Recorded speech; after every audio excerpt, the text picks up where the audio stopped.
নমস্কার। আমি মালবিকা দাশগুপ্ত। আমার লেখা একটা ছোট গল্প আপনাদের আজকে শোনাচ্ছি। গল্পের নাম পরাণ মাঝি।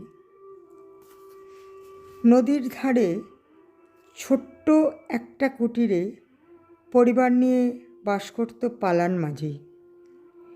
অভাব থাকলেও সুখেই ছিল। বাবা মা মারা গিয়েছে সেই ছেলেবেলায়। থাকার মধ্যে একটা ছোট্ট কুটি আর একটা নৌকা। তার যত কথা ছিল নদীর সঙ্গে। নদী ছিল তার মা। মাছ ধরত আর আপন মনে কথা বলতো মার সঙ্গে। ঝড় তুফান উঠলেও সে জানতো যে তার মা আছে। কিন্তু ভয়ানক দুর্যোগ ঘনিয়ে এলো পরাণ মাঝির জীবনে। নদী কয়েক বছরের মধ্যেই সরে গেল অনেক দূরে। গতি পরিবর্তন হলো নদীর। পরাণ মাঝির জীবনে বেঁচে থাকাটাই কঠিন হয়ে উঠল। দেনার দায়ে বাড়ি, নৌকা সমস্তই মহাজনের হাতে বাঁধা পড়ল। মাঝি ভাবে এবারে পরিবার নিয়ে পথে এসে দাঁড়াতে হবে। একদিন বাড়ির সামনে দাঁড়িয়ে আছে, এই সময় দেখল একটা বড় গাড়ি আসছে তার বাড়ির দিকে। বাড়ির কাছে এসে গাড়িটা দাঁড়ালো। রাজপুত্রের মতো দেখতে একজন নামলো গাড়ি থেকে। বলল, পরাণ খুড়ো না?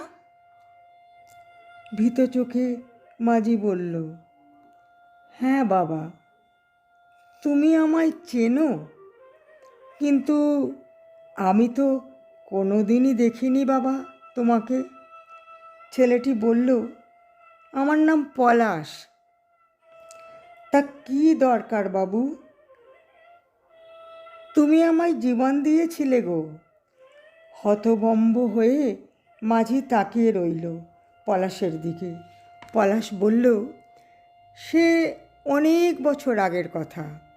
একদিন নদীতে বন্ধুদের সঙ্গে স্নান করতে নেমেছিলাম। আমি ভালো সাঁতার জানতাম না। হঠাৎ বান এলো। বন্ধুরা জল থেকে উঠতে পারলেও আমি পারলাম না। তলিয়ে যাচ্ছিলাম। তুমি ছিলে নদীর পাড়ে। নিজের জীবন তুচ্ছ করেও তুমি আমাকে বাঁচিয়েছিলে বাবা। তোমাকে টাকা দিতে চাইলেও তুমি নাওনি। তারপর বাবা বদলি হয়ে চলে গেল অনেক দূরে। আমিও লেখাপড়া শেষ করে বিদেশে পাড়ি দিলাম। আমি ওখান থেকে সমস্ত খবরই রাখতাম। নদীর দূরে সরে যাওয়ার কথাও জানতাম।